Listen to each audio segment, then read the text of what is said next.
آہ ہر لمحہ گناہ کی کثرت و بھرمار ہے، غلبہ شیطان ہے اور نفس بد اتوار ہے۔ الحمدللہ رب العالمین والصلاة والسلام علی سید الانبیاء والمرسلین، اما بعد فاعوذ باللہ من الشیطان الرجیم، بسم اللہ الرحمن الرحیم۔ الصلاة والسلام علیک یا رسول اللہ وعلی آلک واصحابک یا حبیب اللہ۔ الصلاة والسلام علیک یا نبی اللہ وعلی آلک واصحابک یا نور اللہ۔ نبی رحمت، شفیع امت، مالک جنت، سراپا جود و رحمت صلی اللہ علیہ وسلم کا ارشاد بابرکت ہے، من صلی علیہ فی یوم الف مرۃ لم یمت حتی یری مقعدہ من الجنہ۔ سبحان اللہ۔ ارشاد فرماتے ہیں کہ جو مجھ پر دن میں 1000 مرتبہ درود پاک پڑھے گا وہ اس وقت تک نہیں مرے گا جب تک جنت میں اپنی جگہ نہ دیکھ لے۔ سبحان اللہ، کتنی پیاری فضیلت ہے درود پاک کی۔ اگر ہم روزانہ ماہ رمضان میں تو ماشاءاللہ ایک لوگوں کا ذہن بھی ہوتا ہے کہ کثرت کے ساتھ نیکیاں کی جائیں، اللہ پاک کا ذکر کیا جائے، اس کے محبوب صلی اللہ علیہ وسلم کا تذکرہ خیر کیا جائے، تو غنیمت جانتے ہوئے جتنا ہو سکے درود پاک پڑھے۔ روزانہ اگر 1000 مرتبہ پڑھ سکتے ہیں اور پڑھنا چاہیے تو یوں انشاءاللہ ثواب بھی زیادہ ملے گا اور یہ برکتیں بھی نصیب ہو جائیں گی۔ صلو علی الحبیب صلی اللہ تعالی علی محمد صلی اللہ علیہ وسلم۔ ناظرین، آپ کو پھر سے مرحبا کہتا ہوں ہمارے اس پروگرام آج کے مسئلہ میں۔ اللہ آپ کو شاد رکھے، آباد رکھے، برکتوں سے مالا مال فرمائے۔ ایک واقعہ آپ کو شروع میں سناتا ہوں، پھر میں بڑھتا ہوں آج کے ٹاپک کی جانب۔ کیا ہے؟ ایک گھر کی بات ہے، ذرا توجہ کے ساتھ سنیے گا۔ رات کا وقت تھا اور گھر میں بیوی اور بچے ایک کمرے میں سوئے ہوئے تھے، اور قریب ہی ایک کمرے میں جو گھر کا بڑا تھا یعنی جو شوہر تھا وہ سویا ہوا تھا۔ رات کا سناٹا تھا، ظاہر ہے دیر رات ہو چکی تھی۔ اتنے میں وہ جو الگ سے کمرے میں جو گھر کا جو شوہر تھا، گھر کا بڑا تھا، وہ جب سویا ہوا تھا تو اس کے موبائل پر ایک میسج آتا ہے، اور میسج کچھ یوں تھا کہ مجھے جلدی سے کال کیجیے۔ تو وہ اگلے کمرے میں جہاں اس کی بیوی اور بچے آرام کر رہے تھے وہاں جھانک کر دیکھتا ہے کہ یہ سوئے ہوئے ہیں یا جگے ہوئے ہیں۔ اس نے دیکھا کہ سب آرام کی نیند سوئے ہوئے ہیں۔ اس نے فوراً جو ہے نا وہ کال لگائی اس نمبر پر کہ جس نمبر سے میسج آیا تھا، اور دھیمی آواز سے پوچھتا ہے کہ ڈاکٹر نے کیا بتایا؟ تو اصل میں سامنے جو ہے نا ایک لڑکی تھی، اور وہ لڑکی بولتی ہے کہ میں پریگننٹ ہوں۔ بس یہ 3 الفاظ اس لڑکی نے کہے تھے، اس عورت نے کہے تھے، یوں سمجھیے جیسے کہ اس آدمی کے پیروں تلے زمین ہی کھسک گئی۔ یوں کہیں کہ اس کے چہرے پر پسینے آنا شروع ہو گئے۔ اصل مسئلہ یہ تھا کہ یہ جو شخص تھا جس عورت سے بات کر رہا تھا یہ کوئی اس کی بیوی نہیں تھی، اس سے ناجائز تعلقات بنائے، حالانکہ اس کی بیوی گھر میں موجود ہے اور بچے بھی ہیں، اور اس کے ساتھ ایک غلط اس نے کام کیا، وہ کام جو شریعت نے منع کیا ہے، اور نتیجتاً معاملہ یہ ہوا کہ وہ عورت پریگننٹ ہو گئی۔ یہ ایک واقعہ آپ نے سنا ہے، اور اس طرح کے ایک نہیں، 2 نہیں، سینکڑوں واقعات ہیں جو کئی مرتبہ اخبار کی سرخیاں بھی بٹور رہے ہوتے ہیں، کئی بار نیوز چینل پر بھی چل رہے ہوتے ہیں، اور ریپ کے معاملات ہیں، اس طرح کے کیسز جو ہمارے ملک میں بھی ہیں۔ دنیا بھر کا یہ آپ کہہ سکتے ہیں کہ ایک ایسا عالمی مسئلہ ہے کہ جس سے کوئی انکار نہیں کر سکتا ہے۔ کیوں آخر یہ معاملات ہو رہے ہیں؟ کیا ہے اس کے پیچھے وجوہات؟ کیا مطلب کہ ہے یہ معاملات کیوں ایسے بڑھتے ہی چلے جا رہے ہیں؟ کیوں ایسا ہو رہا ہے؟ کیوں لوگوں کی عزتوں کے ساتھ کھیلا جا رہا ہے؟ کیا ہے وجوہات اس پر، اس کی؟ اور دین اسلام کی نظر میں یہ کام کتنا برا ہے، جسے ہم بدکاری کہہ سکتے ہیں، یہ کتنا برا ہے، اور دین اسلام نے اس کی کس قدر مذمت بیان کی ہے یہ بھی بیان کریں گے۔ پھر سوسائٹی میں اس کے کیا اثرات مرتب ہوتے ہیں، اس کی وجہ سے آگے چل کر کیا کیا ہماری نسلوں کو دیکھنا پڑ سکتا ہے، وہ بہت کچھ آج بیان کریں گے۔ پروگرام بہت اہم ہے آج کا۔ میں امید کرتا ہوں جس طرح آپ نے پچھلے ایپیسوڈز دیکھے ہیں آج بھی آپ دیکھیں گے اور آخر تک دیکھیں گے۔ اس پروگرام میں اس ٹاپک پر گفتگو کرنے کے لیے پھر سے ہمارے ساتھ وہی ہمارے جو مہمان ہیں رکن شورا سید عارف علی اتاری صاحب ہمارے ساتھ تشریف فرما ہے۔ سید صاحب، مسئلہ بڑا گمبھیر بھی ہے آج کا جو مسئلہ ہے، کیا کہیں گے آپ اس پر؟ وصلی اللہ علی محمد وعلی آلہ وصحبہ. معاملہ تو آپ نے ایک واقعہ بتایا نا، جی. اس نے تھوڑی سی خواہش کو پوری کی ناجائز طریقے سے، اور ایسی مصیبت میں گرفتار ہوا کہ ذلت بس اعلان کا انتظار کر رہی ہے، اور گھر اس کا ڈسٹرب ہونے کا چانس ہے، بہت کچھ اس میں تباہیاں ہیں. ظاہر کہ جو کام گناہ ہیں، گناہوں میں تو خیر ہے ہی نہیں. بالکل. ہمارا دین اسلام دین فطرت ہے، سبحان اللہ. عین فطرت کے مطابق ہے. اس نے ایک نظام دیا، ایک قانون دیا، اس قانون کے تحت چلیں گے، اس نظام کے تحت چلیں گے تو اس طرح کی مصیبتوں میں انشاءاللہ الکریم ناظرین نہیں پھنسیں گے. علی بھائی نے تو ایک واقعہ بیانا، وہ بھی سامنے آ گیا. درجنوں ایسے واقعات ہیں، جی. درجنوں واقعات ہیں. یہ سوچنے کی آزادی، کام کرنے کی آزادی، آزاد زندگی جینے والوں کے یہ نتائج ہیں. ہمارے ملک عزیز ہندوستان میں یہ بلا نہ کے برابر تھی، مگر ویسٹرن کلچر کو فالو کرنے کی حرص بے جان ہے، یہ بہت بری مصیبت کو لے کر آیا ہے. اللہ. بدکاری ایک خطرناک جرم ہے، جی. بہت گھنونا، اور جس شخص کے تعلق سے معاشرے میں بات معلوم چلے کہ یہ ایسا کیا ہے تو اس کو لوگ اچھی نگاہ سے نہیں دیکھتے. بالکل. یہ ماحول کب تک تھا؟ ابھی بھی ماشاء اللہ تعالی اس کو برا جاننے والے لوگ موجود ہے. جی. لیکن علی بھائی بڑے افسوس کے بات کہہ رہا ہوں کہ ماحول بہت بگڑتا جا رہا ہے. اگر یوں کہوں تو شاید بے جانے ہوگا کہ ہماری نسلیں اپنے ہاتھ سے نکل رہی ہے، اللہ اکبر. اور موجودہ جوان، بوڑھے، ادھیڑ عمر والے تقریباً اس کے طرف بڑھتے چلے جا رہے ہیں. بربادی، بربادی اور صرف بربادی ہے، اس کے علاوہ کچھ نہیں ہے. ایسا ہی. ہمارے دین نے بہت سے احکامات ہمیں عطا کیے ہیں. الحمدللہ. تو اس تعلق سے ہمارا دین کیا کہتا ہے، ہمارا قرآن کیا کہتا ہے، اس کو اپنے سنتے ہیں. سبحان اللہ. ماشاء اللہ. اس تعلق سے اللہ پاک قرآن کریم میں ارشاد فرماتا ہے، بسم اللہ الرحمن الرحیم، وَلَا تَقْرَبُوا الزِّنَا إِنَّهُ كَانَ فَاحِشَةً وَسَاءَ سَبِيلًا. ترجمہ کنز العرفان، اور بدکاری کے پاس نہ جاؤ، بے شک وہ بے حیائی اور بہت ہی برا راستہ ہے. کلیئر بیان ہے اللہ پاک کا، ایک دم صاف ستھرا بیان ہے، اور بہت پیارا بیان ہے. قرآن کا ہر حکم بہت صاف ستھرا سبحان ہے، اللہ. سبحان اللہ. بہت پیارا ہے. اسلام بلکہ تمام مذاہب میں جی. یہ ایک بہت گھنونا گناہ مانا گیا تھا. یہ پرلے درجے کی نادانی ہے کہ اپنی خواہشات کو پورا کرنے کے لیے کوئی اس طرح کا قدم اٹھائے. اب آپ دیکھیں کہ اس کی نحوستیں کتنی ظاہر ہو رہی ہے. جن ممالک کو ہم کہتے ہیں کہ وہ ترقی یافتہ ہے، اور وہاں ایک انسانی ضرورت کو پورا کرنے کی بات ہو رہی ہے، بلکہ علی بھائی بڑی حیرت کی بات ہے، مجھے جب پتہ چلی تو بڑی حیرانی ہوئی. اس جرم کو پہلے چھپایا جاتا تھا. جی. کچھ کر لیتا ہے تو چھپ جاتے، چھپائے جاتے، لیکن اب جرم پر باقاعدہ کیمرے پر آ کر لوگ تذکرے کرتے ہیں، ہاں میں نے ایسا کیا تھا، میں نے ایسا کیا تھا. یعنی اس گھنونے جرم کو اب انسانی ضرورت کا نام دیا گیا. بدلے میں کیا ملا؟ بے سکونی، اعتماد کا ختم ہونا. اب جس سوسائٹی میں یہ جرم عام ہو، یہ مصیبت عام ہو، وہاں کا ماحول کیسا ہوگا؟ تھوڑا سا میں منظر کھینچتا ہوں. بالکل. کہ ایک گھر ہے، میاں بیوی جس میں رہ رہے ہیں، بچے جس میں رہ رہے ہیں، اور میاں بیوی کو یہ پتہ ہے کہ اس طرح کے دونوں طرف سے معاملات ہے. یقین مانیں اس شوہر کو اپنی بیوی پر شک ہوگا، یہ کس کے پاس جاتی ہے، اور اس بیوی کو اپنے شوہر پر شک ہوگا، اس کے تعلقات کس کے ساتھ ہے.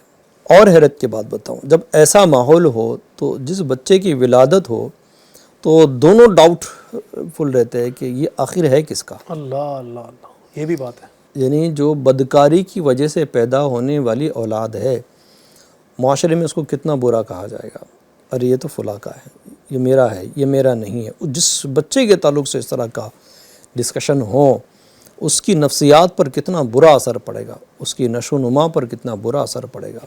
بہرحال رشتے ٹوٹ جاتے ہیں، جی رشتے بنتے نہیں ہیں، عدم اعتماد کی فضا قائم ہو جاتی ہے، یعنی بھروسہ نہیں ہوتا، اس کی فضا قائم ہو جاتی ہے۔ پھر اس کا ایفیکٹ کہاں آتا ہے علی بھائی؟ کہ فائنینشلی معاملات پر بھی آ جاتا ہے، کہ پھر شوہر اپنی مکمل آمدن اور ساری چیزیں اپنی بیوی کو نہیں بتا رہا ہوتا ہے، کہ اگر یہ اپنے اس کے ساتھ ترکیب کر لے تو بیوی کے پاس کتنا ہے یہ شوہر کو نہیں بتا رہی ہوتی۔ اب ہوتا کیا ہے کہ گھر میں معاملات پھر وہ بگڑتے چلے جاتے ہیں۔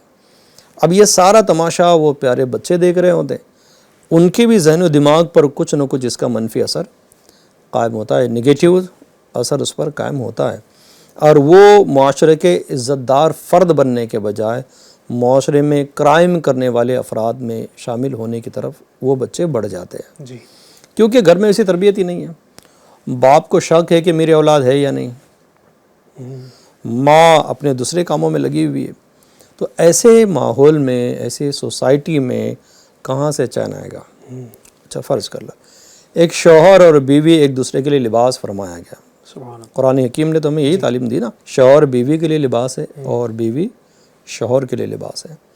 اب آپ دیکھیے کہ ایک دوسرے کے عیب چھپانے کا ذکر اس میں ہے، ایک دوسرے کو ایک دوسرے سے خوبصورتی دینے کا ذکر ہے، یعنی لباس سے تو خوبصورتی ملتی نا، جی لباس عیبوں کو چھپاتا ہے، لباس سردی گرمی کے اثر سے بچاتا ہے، لباس راحت دیتا ہے۔ اب تو یہ زندگی تھی ایک دوسرے کو راحت دینے والی، ایک دوسرے کے عیبوں کو چھپانے والی، ایک سے دوسرے کو سپورٹ کرنے والی۔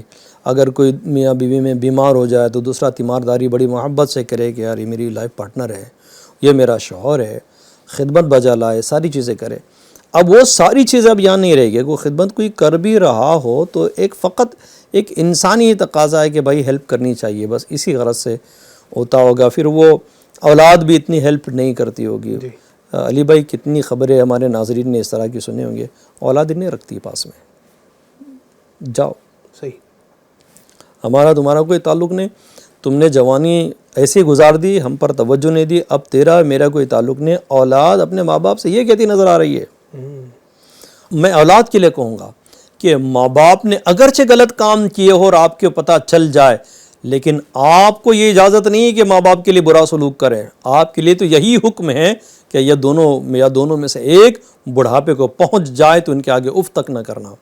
یہ ہمارا اسلام ہے، یہ ہمارا قرآن ہے، یہ شریعت مطہرہ ہے، جتنا ادب سکھاتی ہے۔ ماں باپ کے حقوق بہت زیادہ ہے، ماں باپ نے گناہ کیے، وہ ماں باپ اور مولا کریم کا معاملہ ہے، اور اپنی اولاد ہونے کی وجہ سے ماں باپ کے لیے ہمدردی کریں اور اپنے رب کے بارگاہ میں ان کی مغفرت کی دعا کریں۔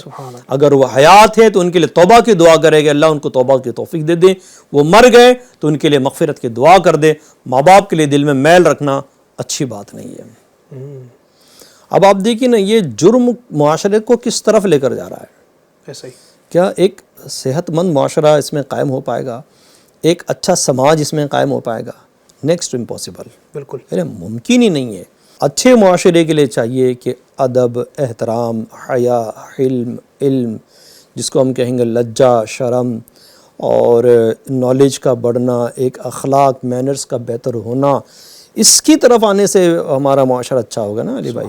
تو یہ اگر جرائم کریں گے تو یہ جرائم ہیں، یہ کرائم ہیں، ہمارے معاشرے کو کہاں لے کر جائیں گے؟ بالکل ایسا ہی ہے۔ اور یہ تباہیاں جو ہو رہی ہیں، میں سمجھتا ہوں کہ یہ ہر ایک کے سامنے آیا ہے، کسی سے ڈھکی چھپی نہیں ہے۔ جو معاملات ہیں، جو پرابلمز ہیں، اور جو بھی سمجھیے کہ حالات ہیں نا، جو سید صاحب نے کہا کہ نسلیں تباہ ہو رہی ہیں، اور یقین مانیے کہ لوگ پریشان ہیں، کیونکہ حالات ایسے ہیں، مطلب آزاد خیالی اور جو نا وہ بے پردگی کو لے کر لوگ فخری انداز میں جی رہے ہیں، اور جناب بے پردگی ہی کو گویا زندگی سمجھا جا رہا ہے۔ تو اب جو کوئی دیندار ہے نا، جس کا دینی ذہن بھی ہے، تو وہ ڈرتا بھی ہے کہ میری بچیوں کا آگے چل کے کیا ہوگا، ان کا مستقبل کیسا ہوگا، میرے اپنے بچے جو ہیں وہ خدا نہ خواستہ کسی ان معاملات کے اندر پڑ جائیں، کیونکہ حالات ہی ایسا ہے۔ جس طرف نگاہ اٹھائیں معاذ اللہ رب العالمین، کیا میڈیا، کیا سوشل میڈیا، کیا ہمارے قریبی ماحول، کیا ہمارا محلہ، کیا ہمارا علاقہ، کیا ہمارے گھر، یعنی گھر کے اندر بھی یہ کہ ایک بھائی دیندار ہے بھی صحیح، جو ان چیزوں کو برا سمجھتا ہے، وہ ان کی طرف نہیں آتا ہے، تو جناب گھر کے دیگر کچھ نہ کچھ افراد ایسے ہیں کہ جناب جو آزاد خیالی کے شکار ہیں، تو وہ اس پر توجہ نہیں دیتے ہیں۔ تو اب خطرہ یہ ہوتا ہے کہ گھر کی آگ جو ایک کمرے میں لگی ہے، میرے کمرے تک نہ آ جائے، خیر اللہ پاک ہمیں بچائے اور اللہ پاک عافیت کا معاملہ فرمائے۔ اچھا حضور، یہ چیزیں یقیناً جو ایک سلیم الطبع ہے، یعنی جو ایک عقل سلیم رکھنے والا بندہ ہے، وہ اس کو برا ہی سمجھتا ہے، اور آپ نے کہا کہ ایک بڑی تعداد آج بھی ہے جو اس کو برا سمجھتی ہے، اور یقیناً والد تو یہی چاہتا ہے کہ میرے بچے اس طرف نہ جائیں۔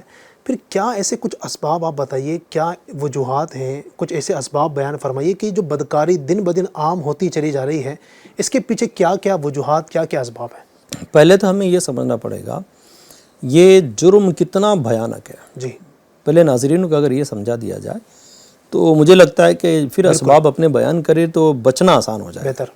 جیسے قرآن حکیم کے جو آیت مبارکہ میں نے تلاوت کی ناظرین، اب انشاءاللہ الکریم میں کچھ حدیثیں پڑھ دیتا ہوں کہ پیارے آقا دو عالم کے شہنشاہ صلی اللہ علیہ صلی وسلم اللہ علیہ وسلم محسن انسانیت بھی ہے اور بہت بڑے رہنما، اور ہمارے لیے آئیڈیل تو ان کی زندگی ہے، پیاری پیاری زندگی ہے۔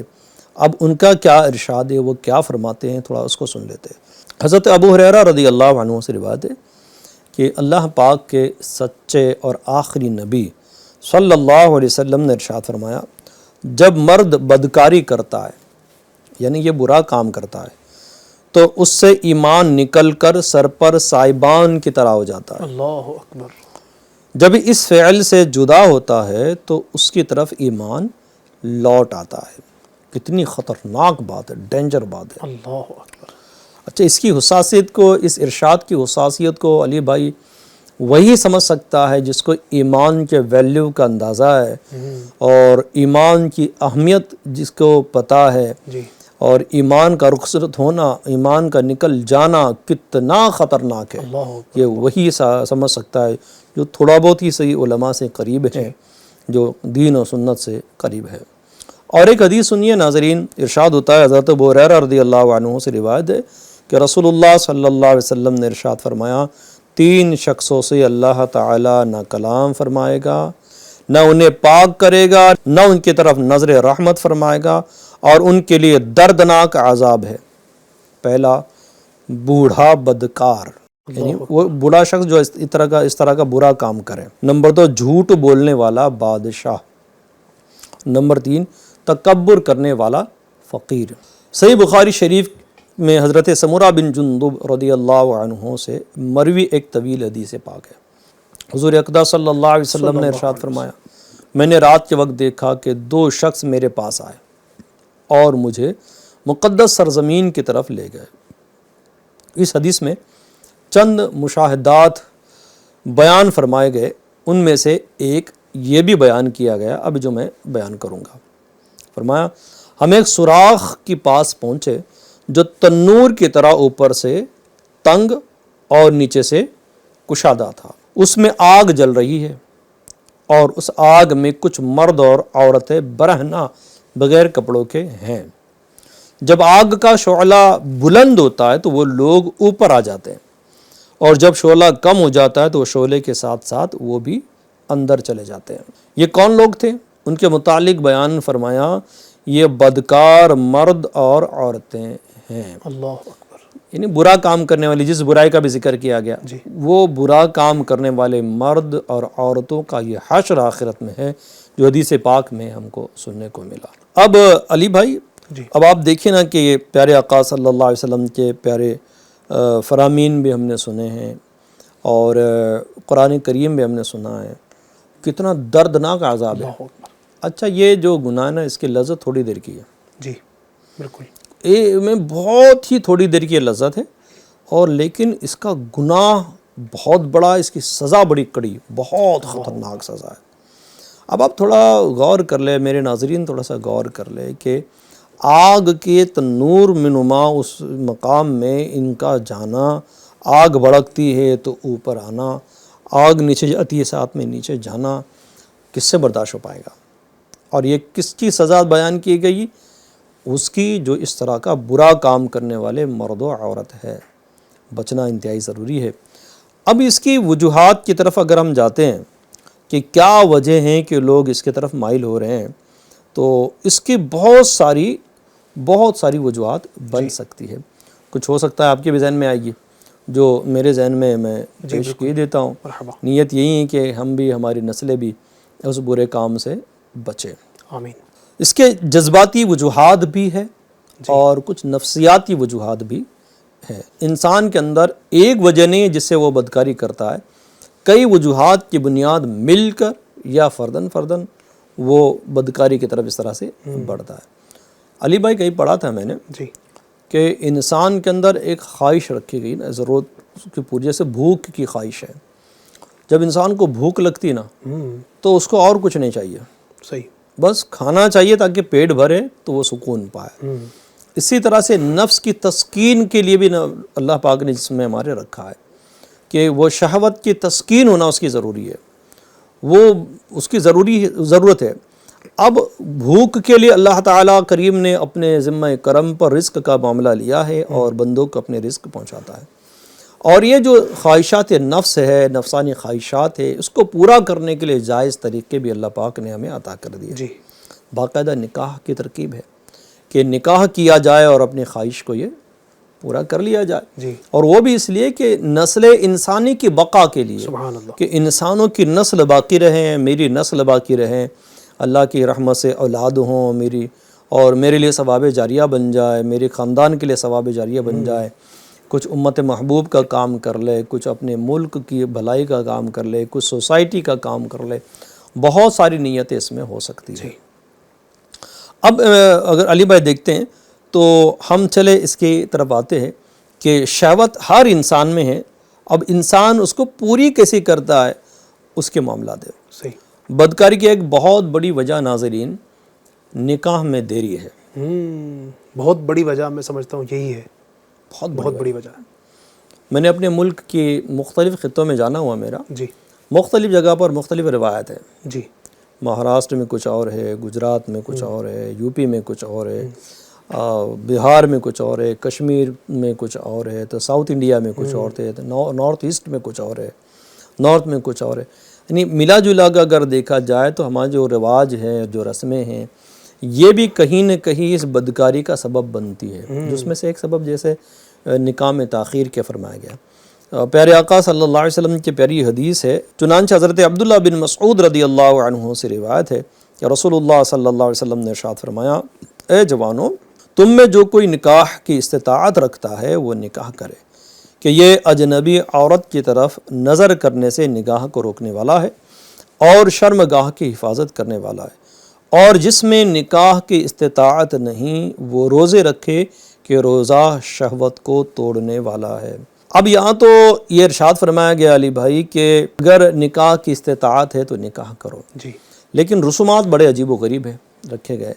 اب نکاح لیٹ ہونے کی وجہ سے جی، اب بچہ جوان ہو گیا ہے، اس نے کرنا نہیں چاہیے، ویسا گناہ ہے، صبر کرنا چاہیے، مگر اس کے قدم پھسل سکتے ہیں، چاہے لڑکا ہو چاہے لڑکی ہو، کوئی ہو، پھسل سکتے ہیں۔ اب ماں باپ کی اولین ذمہ داریوں میں سے ایک یہ ہے کہ بچہ جب بڑا ہو جائے یا بچی بڑی ہو جائے، شادی کے لائق ہو جائے، تو اول اس کا نکاح کر دیں۔ صحیح، اس کے لیے کنڈیشنز بڑی رکھی گئی ہے۔ ہمارے دین نے، ہمارے اسلام نے نکاح بہت آسان کیا گیا، جی، لیکن ہم مسلمانوں کو پتہ نہیں کیا ہو گیا ہے، تو نہ ٹف کر دیا، اتنی کنڈیشنز رکھ دی، وہ جہیز کے معاملات، تو کہیں سونے کے معاملات، تو اتنے کلو پر سونا، تو کہیں اتنے گاڑیاں، تو کہیں پر وہ فور ویلر، یہ کمپنی کی فور ویلر، تو بائک تو یہ کمپنی کی بائک دینی ہوگی، تو کہیں پر ہے کہ بھائی لڑکا اگر گھر اچھا بنائے گا تو میں اس کے ساتھ نکاح کروں گی، ایجوکیشن کا لیول یہ ہونا چاہیے، وہ ڈاکٹر ہونا چاہیے، وہ پی ایچ ڈی ہولڈر ہونا چاہیے،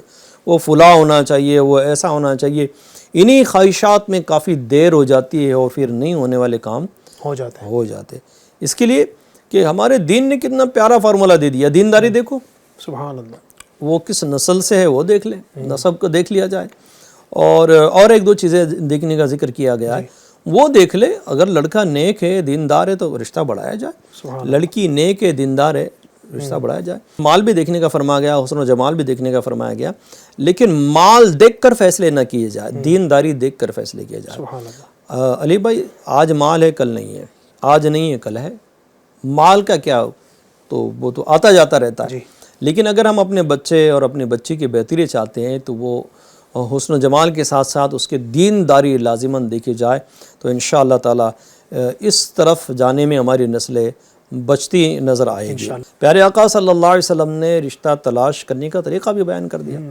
اب آپ دیکھیں نا کہ ہم سوچتے ہیں کہ یہ مالدار، ابھی کچھ دیر پہلے ذکر ہوا نا، مالدار ہونا چاہیے، یہ ڈگری ہولڈر ہونا چاہیے، اس نے وہ کرنا چاہیے تو میں نکاح کرا دوں گا، تو ویٹ کر لیتے ہیں جس میں لیٹ ہو جاتا ہے اور پھر وہ نہیں کرنے والے کام بھی ہو جاتے ہیں۔ تو آئے سنتے ہیں کہ پیارے آقا صلی اللہ علیہ وسلم نے ہمیں کیا فرمایا ہے۔ ارشاد ہوتا ہے کہ عورت سے شادی کرنے میں 4 چیزیں دیکھی جاتی ہے: دولت مندی، خاندانی شرافت، خوبصورتی، دینداری، لیکن تم دینداری کو ان سب چیزوں میں مقدم سمجھو۔ دینداری مسٹ ہے، لازم ہے۔ اور دوسری سنتے ارشاد فرمایا، جب تمہارے پاس ایسے لڑکے کا رشتہ آئے اور جس کی دینداری اور اخلاق تمہیں پسند ہو تو اس سے اپنی بیٹی کا نکاح کر دو، اگر ایسا نہ کرو گے تو زمین میں فتنے اور لمبے چوڑے فساد برپا ہو جائیں گے۔ تو ناظرین، ہمیں پیارے آقا صلی اللہ علیہ وسلم نے بتا دیا کہ رشتہ تلاش کیسا کرنا ہے، کس چیز کو فوقیت دینی ہے، پرائرٹی کس کو دینی ہے، وہ بھی بتا دی گئی کہ اگر لڑکی کے لیے کوئی رشتہ آ رہا ہے تو کیا دیکھنا ہے، تو اگر وہ نہیں دیکھیں گے تو فتنے اور فساد کیسے پیدا ہوں گے۔ تو ان سب کا خیال رکھنا ہم سب کے لیے بہت زیادہ ضروری ہے۔ اچھا، یہ جو صحیح صاحب نے فرمایا کہ ایک جو رسومات ہیں ہمارے یہاں پر، رسومات کے ساتھ ساتھ میں سمجھتا ہوں کہ ایک بہت بڑی ذمہ داری ماں باپ کی بھی ہے۔ یعنی بعض جگہ ایسا ہوتا ہے کہ رسومات جو ہے وہ اپنی جگہ پر ہوتی ہیں، ماں باپ اگر چاہیں تو ان رسومات کو کراس کر کے وہ چاہیں کروا سکتے ہیں۔ یعنی بعض جگہ ایسی چل رہی ہوتی ہے، لیکن ماں باپ کا ہی اپنا ایک ذہن یہ ہوتا ہے کہ میرا بیٹا جب تک اپنے پیروں پر کھڑا نہ ہو جائے، یا جناب والا جب تک یہ 30 سال کا مکمل نہیں ہو جائے گا اور بیٹی جو ہے فلاں ڈگری حاصل نہیں کر لے گی، اگرچہ پیسہ بھی اس کے پاس ہے، مکان بھی اس کے پاس ہے، دکان بھی اس کے پاس ہے، کاروبار بھی اس کے پاس، سب کچھ ہے، لیکن جو لڑکا ہے لڑکی ہے فلاں جو ہمارے شرائط ہے اس تک جب تک نہ پہنچے گا، یہ جناب والا جو ہم فلاں شہر میں فلاں امیر شخص کے ہیں جو رشتہ بھیجنا چاہ رہے ہیں، جب تک وہاں سے ایکسیپٹ نہیں ہوگا ہم نہیں کریں گے۔ اس میں وہ لیٹ کر رہے ہوتے ہیں، پھر ایک وقت وہ آتا ہے کہ ان کو خود کو پچھتانا پڑتا ہے، کیونکہ ان کا یہ فیصلہ ہوتا ہے، اور ہوتا یہ کہ لیٹ ہوتے جو آپ نے کہا کہ ظاہر ہے اس کے اندر ایک خواہشات تو ہے، وہ تو پوری کرے گا، وہ جائز طریقے سے نہیں کر پا رہا ہے تو ناجائز طریقے سے کر رہا ہے، اگر جس کو نہیں کرنا چاہیے اس کے لیے پھر بھی گناہ ہے، لیکن پیچھے کچھ نہ کچھ ماں باپ کا تو اس میں ہاتھ ہوا نا۔ دیکھیے ماں باپ کو نا جی یہ سمجھنے کی ضرورت ہے، اللہ پاک آپ کو حاجی بنا دے۔ مولانا علی، آپ ماں باپ کو یہ سمجھنے کی ضرورت ہے، ہم سب کو یہ سمجھنے کی ضرورت ہے۔ یہ دور انٹرنیٹ کا ہے، سوشل میڈیا کا ہے۔ بہت پہلے کا امیر علیہ سنت کا بیان ہے کہ ٹی وی سے کئی ہزار گنا زیادہ تباہ کار انٹرنیٹ ہے۔ ٹی وی چینلز سے کئی ہزار گنا تباہ کار انٹرنیٹ ہے۔ اور بدکاری یعنی جس برے کام کا ذکر چل رہا ہے اس کی بڑھنے کی وجوہات میں سے ایک یہ بھی ہے جی بالکل، کہ آزاد ہو جانا، موبائل کے ذریعے پتہ نہیں کون کون سی چیزیں دیکھ لینا، نگاہ کا آوارہ ہونا، نگاہ کی حفاظت کا نہ ہونا، یہ بدکاری کو آسان کر دیتا ہے۔ جیسے ایک اللہ کے ولی رحمۃ اللہ علیہ، بلکہ کئی اولیاء کرام نے اپنی نگاہوں کو جھکا اس سبب سے رکھا کہ میری نگاہ بہکنا نہیں چاہیے۔ امیر علیہ سنت کی بارگاہ میں ایک مبلغ حاضر تھے، تو بڑی پیاری بات انہوں نے فرمائی تھی کہ یہ نگاہ کا جھکانا، نگاہ جھکانے والوں میں ولایت کے آثار نظر آتے ہیں۔ سبحان اللہ، تو سبحان اللہ، آنکھوں کی حفاظت یہ بہت ضروری ہے۔ واہ، قرآن حکیم کا بھی ذکر اس سے پہلے والے ایپیسوڈ میں بھی ذکر کیا تھا سبحان اللہ۔ کہ اللہ نے حکم دیا ہے نا کہ مسلمان مردوں کو حکم دو کہ وہ اپنی نگاہیں کچھ نیچی رکھیں۔ اللہ تبارک و تعالیٰ نے جو ارشاد فرمایا سید صاحب، اللہ پاک ارشاد فرماتا ہے مسلمان عورتوں کو بھی حکم دیا، مسلمان مردوں کو بھی حکم دیا۔ پہلی والی آیت میں اللہ پاک مسلمان مردوں کو فرماتا ہے، مسلمان مردوں کے حوالے سے فرماتا ہے قُل لِّلْمُؤْمِنِينَ يَغُضُّوا مِنْ أَبْصَارِهِمْ وَيَحْفَظُوا فُرُوجَهُمْ، فرماتا ہے مسلمان مردوں کو حکم دو کہ اپنی نگاہیں کچھ نیچی رکھیں اور اپنی پارسائی کی حفاظت کریں۔ ذَلِكَ أَزْكَىٰ لَهُمْ، یہ ان کے لیے زیادہ ستھرا ہے۔ ان اللہ خبیر بما یصنعون، بے شک اللہ تبارک و تعالیٰ خبردار ہے ان کے کاموں سے، اللہ کو ان کے کاموں کی خبر ہے۔ اچھا، اس کے بعد والی آیت میں اللہ پاک مسلمان عورتوں کو فرماتا ہے وَقُلْ لِلْمُؤْمِنَاتِ يَغْضُضْنَ مِنْ أَبْصَارِهِنَّ وَيَحْفَظْنَ فُرُوجَهُنَّ، فرماتا ہے اور مسلمان عورتوں کو حکم دو کہ اپنی نگاہیں کچھ نیچی رکھیں اور اپنی پارسائی کی حفاظت کریں۔ آگے مزید بھی عورتوں کو اس میں آگے والی آیت میں احکام ہے۔ اگر قرآن کریم بھی پڑھتے ہیں ہم تو پتہ چلتا ہے کہ اللہ تبارک و تعالیٰ نے مسلمان مردوں کو جو حکم دیا، عورتوں کو حکم دیا، یعنی اسی آیت پر عمل کر لیں گے نا، نگاہ ہی نہیں بھیگے گی، اس طرف انشاءاللہ جانا ہی نہیں ہوگا۔ بالکل ایسا ہی ہے۔ آپ دیکھیں نا کتنی پیاری تعلیمات ہیں قرآن کریم کی، اور کتنی سونی تعلیمات ہیں۔ پارسائی کی بھی حفاظت کرنے کا بیان کیا جا رہا ہے، اور پہلے نگاہ کی حفاظت کا بیان کیا جا رہا ہے۔ تو یہاں ایک چیز ذکر کے لائق ہے بالکل، کہ موبائل پر جو گندے مناظر دیتے ہیں، عشقیہ اور فسقیہ جو غزلیں سنتے ہیں، وہ اس طرح کے کچھ اور بھی سلسلے وہ سنتے رہتے ہیں، اس طرح کے چینلز دیکھ رہے ہوتے ہیں، اور وہ گندی فلمیں دیکھ کر پھر وہ اس گناہ کی طرف رجحان بڑھتا ہے۔ اور بڑی افسوس کے ساتھ ہے علی بھائی کہ آج کل اس طرح کی گندی فلمیں دیکھنا کوئی مشکل کام رہا نہیں ہے، تو وہ تو بہت ایزی ہو گیا۔ بس اللہ پاک ہماری اور ہماری نسلوں کی حفاظت کرے، آمین۔ اب یہ ہے کہ کچھ بدکاری کی وجوہات نفسانی بھی ہے، کہ اپنی کم ظرفی یا اپنے وہ، اب کیسے بیان ہے، میرے سامنے مثال ہے لیکن حیا آڑے آ رہی ہیں، اللہ اکبر، چلے کچھ دبے جملوں میں بولتا ہوں۔ جیسے ایک ماحول ہے نا، میل فیمیل دونوں کا ایک ماحول ہے، فیمیلز اپنے گروپ میں ہیں، میلز اپنے گروپ میں ہیں، تو یہ اس تعلق سے کر رہے ہوتے ہیں کہ یار تو نے اب تک گندا کام نہیں کیا، استغفر اللہ، استغفر اللہ۔ اور کسی نے اگر یہ گندا کام نہیں کیا ہے تو اس کی مردانگی پر شک ہوتا ہے، ارے کیا یار یہ تو ہے ہی نہیں، یہ تو برا شخص ہے، یہ تو۔ اور سیم کیفیت فیمیلز کی طرف بھی ہے، کیا تیرا کوئی بوائے فرینڈ نہیں ہے اور تو نے ایسا اب تک کچھ گندا کام نہیں کیا ہے؟ تو یہ نہ ہونے کی وجہ سے بعض نادان ڈپریشن میں جا رہے ہیں۔ استغفر اللہ۔ اب اس طرح کی دوستیاں، اس طرح کے انوائرمنٹ، اس طرح کے سارے معاملات، یہ معاون و مددگار ہوتے ہیں اس گناہ کے کرنے پر۔ تو اب یہ لازم اور ضروری ہے مجھے اور میری نسلوں کو، آپ کو، آپ کی نسلوں کو، ناظرین کو، ان کی نسلوں کو، ایک سوسائٹی کو یہ دھیان دینا کہ میں کس کی صحبت میں بیٹھ رہا ہوں، اٹھ رہا ہوں۔ پچھلے 2 سلسلوں سے صحبت کا ذکر بہرحال آ ہی رہا ہے، یہاں پر بھی وہی معاملہ ہے کہ اگر پرہیزگاروں کی صحبت ہوگی، خائف یعنی اللہ تعالیٰ سے ڈرنے والوں کی صحبت ہوگی، تو پھر اس گناہ کی طرف بندے نہیں بڑھیں گے۔ اسی طرح کہ اور بھی ہے کہ کچھ وہ نیٹ کا ایشو ہے کہ انٹرنیٹ پر کچھ چیزیں ایسی ہیں جو اس گناہ کی طرف بڑھاتی چلی جاتی ہے، سوشل میڈیا کا بے جا استعمال۔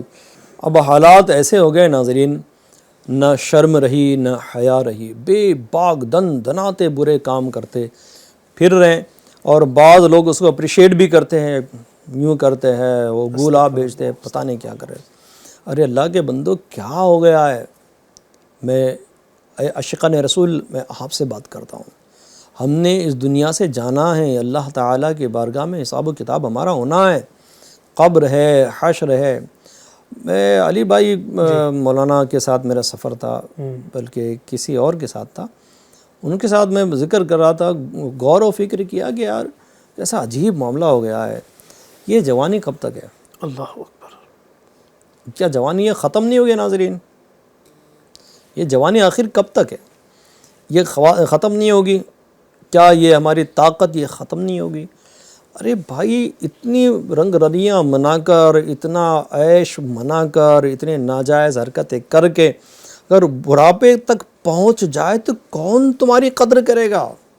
تو یہی کرے گا کہ پوری زندگی اس نے بدکاری میں ڈال دی، یہ تو ایسا ہی آدمی، یہ تو ایسا ہی یہ ایسی ہی ہے، یہ ایسا ہی ہے۔ آپ کا ہوگا کیا؟ ایک تو دنیا میں لالے پڑ جائیں گے، اولاد بھی ساتھ نہیں دے گی۔ میری بات یاد رکھ لینا، نوٹ کر لینا آج، اگر اولاد کو پتہ ہے کہ ماں اور باپ نے ایسی حرکتیں جوانی میں کی ہے، اولاد کوئی قدر نہیں کرے گی، بالکل نہیں کرے گی قدر، ٹھوکروں میں رکھے گی۔ اللہ محفوظ رکھے اس دن سے۔ آمین۔ آج توبہ کا وقت ہے، اگر کسی نے ایسا جرم کر لیا ہے اللہ کی بارگاہ میں توبہ کر لے، گڑ گڑائے روئیں اور اللہ سے معذرت طلب کرے۔ اللہ تعالیٰ توبہ کرنے والوں کے توبہ کو قبول کرتا ہے، سبحان اللہ، پسند بھی فرماتا ہے۔ اور آپ نے دیکھا کہ وہ فیضان سنت میں بھی واقعہ ہے، دل چوٹ کھا جاتا ہے نا، اور جو چوٹ کھا کر جب ندامت ہوتی ہے، جب شرمندگی ہوتی ہے کہ یار میں نے بہت غلط کیا، بہت غلط کیا، بیزاری اس گناہ سے ہوتی ہے، اور آئندہ وہ گناہ نہ کرنے کا پکا ارادہ ہوتا ہے، اقرار ہوتا ہے، یہ توبہ کے دن شرائط ہے۔ اس کے ساتھ بندہ کہتا ہے میرے مالک میں نے غلط کیا، مجھے معاف کر دے، اللہ درجے بلند فرما دیتا ہے۔ ایک ایسی بری خاتون تھی نا شعوانہ جس کا نام تھا، وہ ایک اللہ کے ولی کے اجتماع میں گئی، وہ جا رہی تھی، وہاں سے گزر ہو رہی تھی، وہ تو مزاح کرنے کے ارادے سے چلی گئی تھی، لیکن اس اللہ کے ولی کا بیان سنا تو اس نے پوچھا کہ اے اللہ کے ولی، میں یعنی شعوانہ اللہ کے بارگاہ میں توبہ کر لے تو کیا اللہ توبہ قبول کر لے گا؟ اس اللہ کے ولی نے اس کو ڈھارس دلائی اللہ کی رحمت پر، ہاتھوں ہاتھ توبہ کر لی۔ یقین مانے ناظرین، وہ برے کام کرنے والی جب توبہ کر چکی تو پاک صاف ستھری ہو گئی اور نیک بندیوں میں اس کا شمار ہو گیا۔ سبحان اللہ، اللہ پاک کر دیتا ہے توبہ کرنے والوں کو۔ ابھی ہمیں موت آئی نہیں ہے، رمضان کا پیارا مہینہ ہے، رحمت خداوندی چھماچم برس رہی ہے، صبح شام بخشش و مغفرت کے پروانے بٹ رہے ہیں، لاکھوں لاکھ لوگ جہنم سے افطار کے وقت آزاد ہو رہے ہیں۔ اب آپ افطار کر کے بیٹھے ہیں، تراویح کی تیاریاں ہیں، بڑا حسین موقع ہے، کسی کو بتانے کی ضرورت نہیں میں نے توبہ کر لی، کسی کو بتانے کی ضرورت نہیں۔ دل اور رب، دل کے اندر کے بھید اللہ تعالیٰ جانتا ہے نا، کہ بے شک اللہ دلوں کے بھید جانتا ہے۔ اللہ تعالیٰ سے کنیکشن ہو اور دل میں اللہ تعالیٰ سے معافی تلافی کر لے، روئیں گڑ گڑائے، اللہ پاک کر دے گا، توبہ قبول کرے گا، فضل کرے گا۔ اور سبحان اللہ، تائبین کے لیے کیسا پیارا ذکر ہے، سبحان اللہ، فرمایا جو توبہ کر لے وہ ایسا ہوا جیسے ابھی ماں کے پیٹ سے پیدا ہوا۔ کیا بات، ایک جگہ ذکر آیا کہ توبہ کرنے والا جب سچی توبہ کر لیتا ہے تو اس کے گناہ مٹا کر اللہ رحمت والا پروردگار اس جگہ پر نیکیاں درج فرما دیتا ہے۔ سبحان، کبھی فرمایا سمندر کے جھاگ کے برابر بھی اگر گناہ ہو، بندہ ایک بار سچی توبہ کر لے، میرا کریم میرا رحیم پروردگار سارے گناہ معاف فرما دیتا ہے۔ اب دیر کس بات کی ہے، چلو دل ہی دل میں اپنے مولا سے عرضی لگا دو، رو گڑ گڑاؤ اور کہو اے اللہ میں مجرم ہوں، مجھے معاف کر دے، مجھے اپنے فضل سے نواز دے۔ اور کسی جگہ پر بڑی پیاری بات کہی گئی تھی ناظرین، یہ دنیا ہے، اقرار جرم پر سزا ملتی ہے اور وہ میرا مولا ہے، اقرار جرم پر کرنے پر کہ قبول کرنے پر اور آئندہ نہ کرنے کا پکا ارادہ کرنے پر، شرمندگی ہونے پر یہاں بخشش کے پروانے ملتے ہیں، سبحان، مغفرت کی بھیک مل جاتی ہے۔ تو آؤ جلدی کرو، رمضان کا پیارا مہینہ ہے، توبہ کی طرف۔ اللہ پاک ہمیں ان باتوں پر عمل کی توفیق عطا فرمائے۔ ٹاپک تو بڑا سمجھیے کہ بہت کچھ اس پر کہا جا سکتا ہے، اور بس اللہ کرے کہ ہم عمل کرنے والے بنیں۔ اور اتنا گھنونا، اتنا برا یہ گناہ ہے کہ کیا مطلب کیا، یعنی ٹاپک بھی ایسا ہے کہ اس پر زیادہ کھل کر ہم بیان کر بھی نہیں سکتے ہیں۔ بالکل ایسا ہی۔ اللہ کرے کہ ہم عمل کرنے والے بنیں، اور اگر ہم اس سے بچیں بھی، دوسروں کو بچائیں بھی، انشاءاللہ معاشرے میں جو خرابیاں ہیں اللہ نے چاہا تو وہ دور ہوں گی۔ اور جو اسباب بیان کیے ہیں ان اسباب پر ہمیں بطور خاص توجہ دینی ہوگی۔ نکاح کو آسان کریں، نکاح کو آسان کریں۔ یقین مانیے اگر اس ایک سبب پر ہم غور کر لینا تو میں سمجھتا ہوں کہ شاید 20-30% تو یہ گناہ انشاءاللہ نہ ہو، اللہ نے چاہا تو، اگر اس کو ہم جو ہے نا وہ صحیح کرنے میں کامیاب ہو۔ اور چونکہ ہم اس وقت بات کر رہے ہیں اسلامی بھائی اور اسلامی بہنوں سے، تو مسلمانوں کے لیے تو پردے کی تعلیم بھی ہے نا، تو میں اس پر بھی عرض کروں گا کہ جو اسلامی پردہ ہے، جو اللہ تبارک و تعالیٰ نے جس کا حکم دیا، نبی پاک صلی اللہ علیہ وسلم نے حکم دیا ہے، اگر اس کو بھی ہم اپنا لیں گے تو ظاہر ہے جب نگاہ جائے گی نہیں کسی کے چہرے پر، کسی کی خوبصورتی کو دیکھا ہی نہیں جائے گا، تو ہم اس طرح بھی اس کی طرف بڑھنے سے بچ سکتے ہیں۔ اس میں کچھ کہنا چاہوں گا، جی بس جسٹ ایک بات ذہن میں آئی ہے، یہاں دیکھیں نا اسلام نے عورتوں کو کتنا سیف کر دیا ہے۔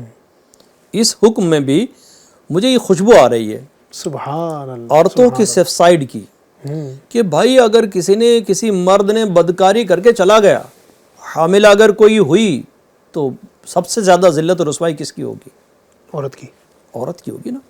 اب اس کو کتنا بہترین نظام دیا ہمارے دین نے کہ یہ ایک اہم زیور ہے، اس کو پردے میں رکھ دیا کہ کوئی تیری ذات کے ساتھ، کوئی تیری عزت کے ساتھ، کوئی تیرے ساتھ برا کام نہ کرے کہ تو دنیا میں بھی رسوا ہو اور تو آخرت میں بھی رسوا ہو۔ اللہ اکبر، اللہ اکبر۔ اللہ پاک ہماری اسلامی بہنوں کی عزت کی حفاظت فرمائے، اللہ ہماری بہن بیٹیوں کی عزتوں کی حفاظت فرمائے۔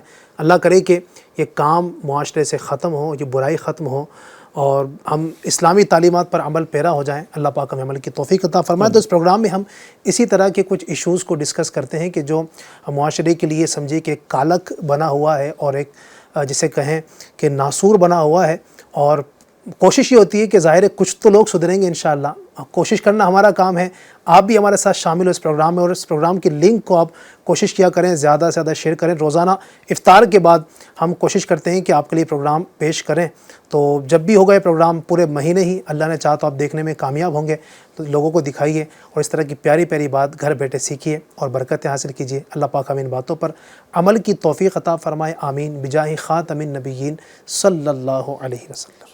ہر لمحہ گناہ کی کثرت و بھرمار ہے، غلبہ